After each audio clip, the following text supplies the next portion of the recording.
Hello, everyone, and welcome to another edition of Ian Saturday Night on a Thursday night. I don't know what to say, as I feel the ghost of the push and pull of,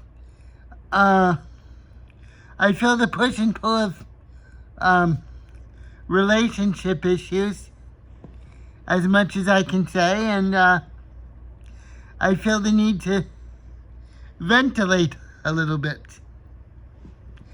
I was going along happily, and I got a message from my former fiance, actually my current fiance, but we haven't seen each other in 2 years, and we don't really talk that much.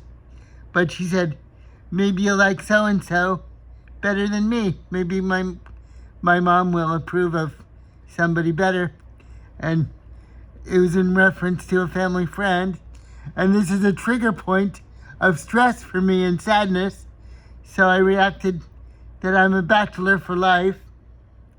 And she kind of, what I interpreted as defensive is she said she was hurt. And I said, I understand. And then we went on to other subjects. But the point is, when she says, your mom doesn't like me, that's a trigger point of stress for me, for whatever reason. And it just brings up old ghosts. So there's many reasons why we're not together anymore. First of all, I feel like what happened in Mexico, my heart broke in a million gazillion pieces. I think that I don't understand why she went to pieces so much just because my plane was canceled to not talk to me for 14 hours. Because I didn't sleep one wink, and I counted it. It was like 12 to 14 hours. And why she wouldn't speak to me all night.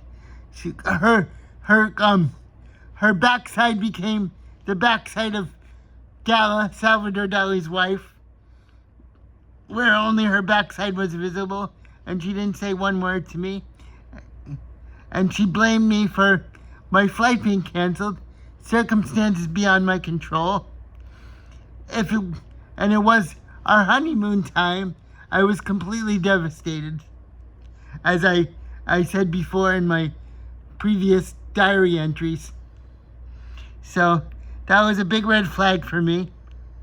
And plus, to be honest, I feel hurt because she said she'd visit, and then she couldn't visit. And after I got my hopes up twice on 2 separate occasions, granted, she has a lot going on with her family, 3 kids in the house, and I do understand. But on the other hand, I feel that she could have navigated it. And that hurts me too. Also, she kept saying, I'll send you a card, and no card, no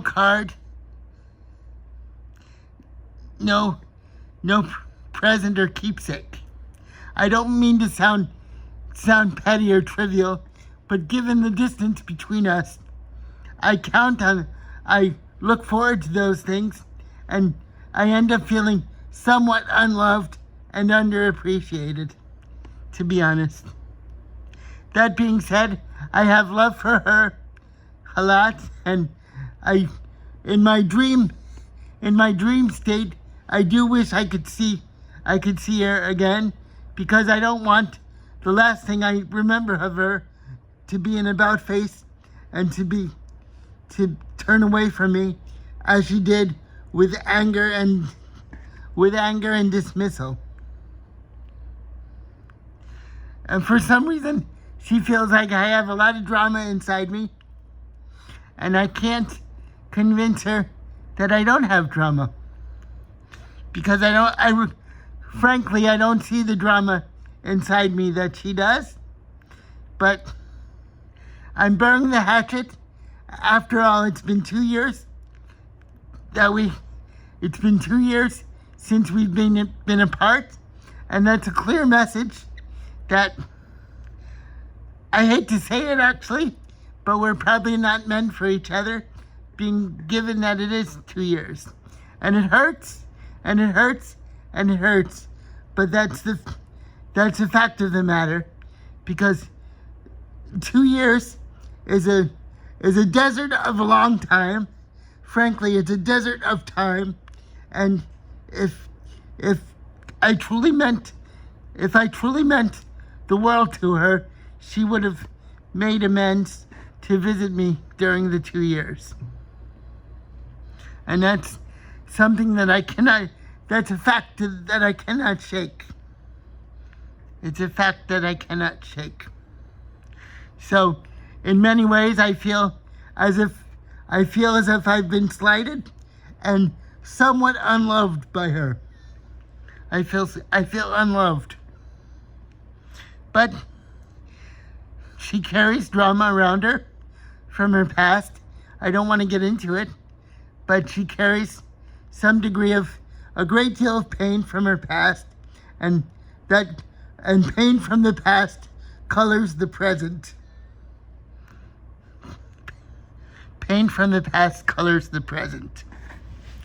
So, now that I got that off my chest, I can adjust the camera and see you guys much better.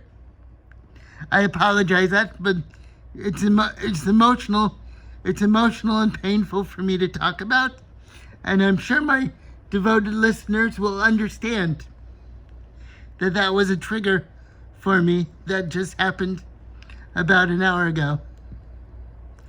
That carries some pain and some sadness for me.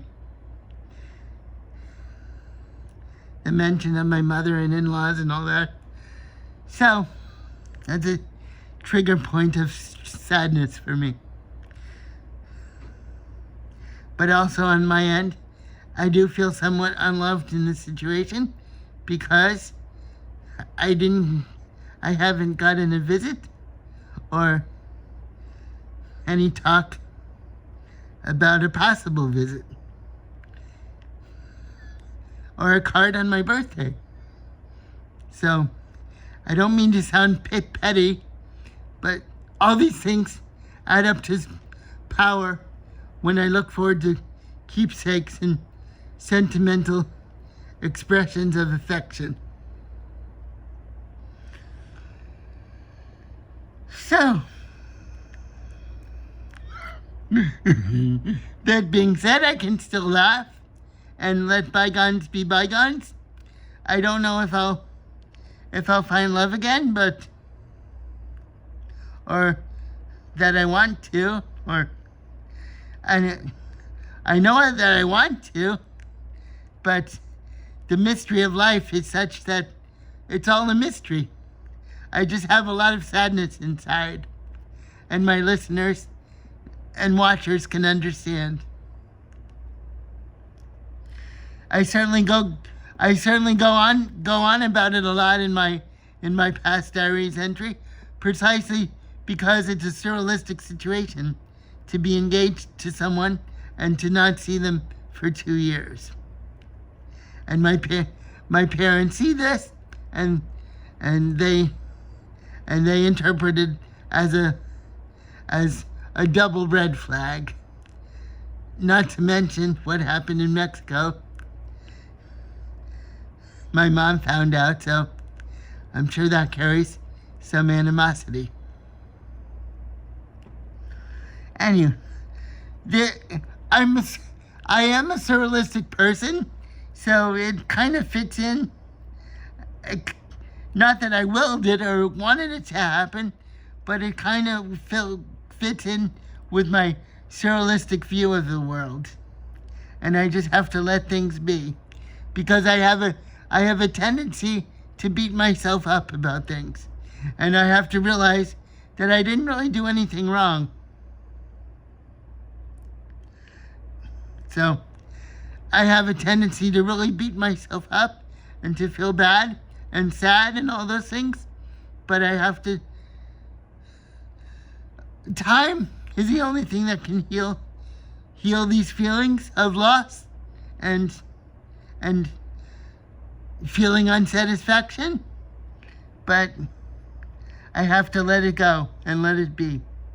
It's very hard though, and I don't think there is an answer.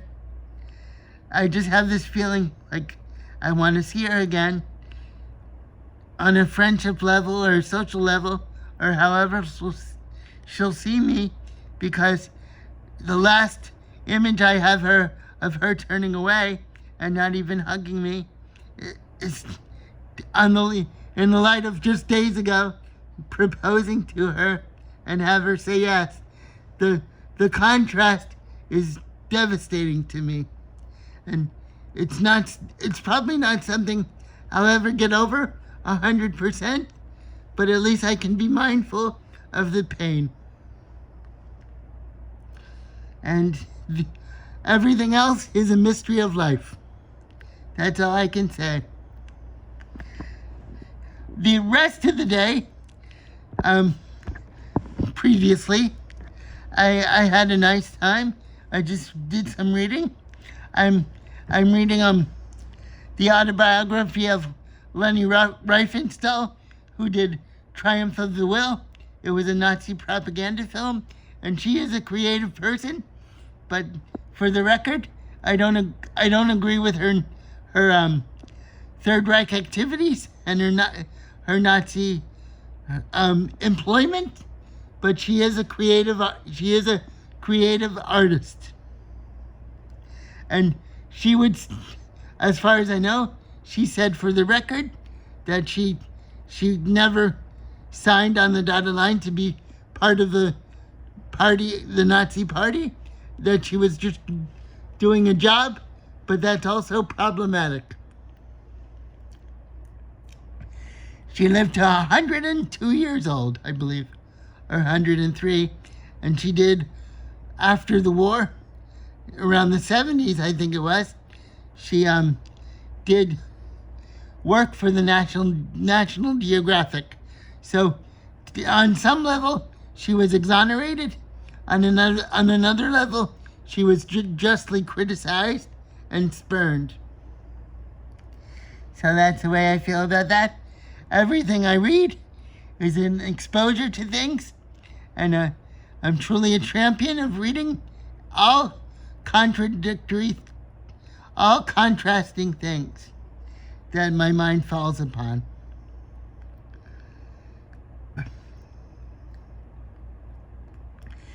I've had, just about an hour ago, I had some issue with post-nasal breathing and asthma, but I'm trying to be very zen about it and to make sure I breathe. And I've been through some emotional ghosts and perhaps devils, as I just told you about, but I'm trying to be mindful and sensitive and empathetic about it. And I have trouble with the word empathetic, just like I have trouble with the word rural. I think I said that the best I ever said that R word. So thank you for listening to me and going on about my struggles and my devils of the heart. And I hope to see you next week. I'm going to see the movie about a character who has a facial disfigurement called A Different Man, kind of a science fiction Twilight Zone movie, I imagine. But we'll see how it goes. Okay, everyone. I'll see you in a few days, or I'll see you next week. I'm very spontaneous. But bye for now, and thank you for tuning in.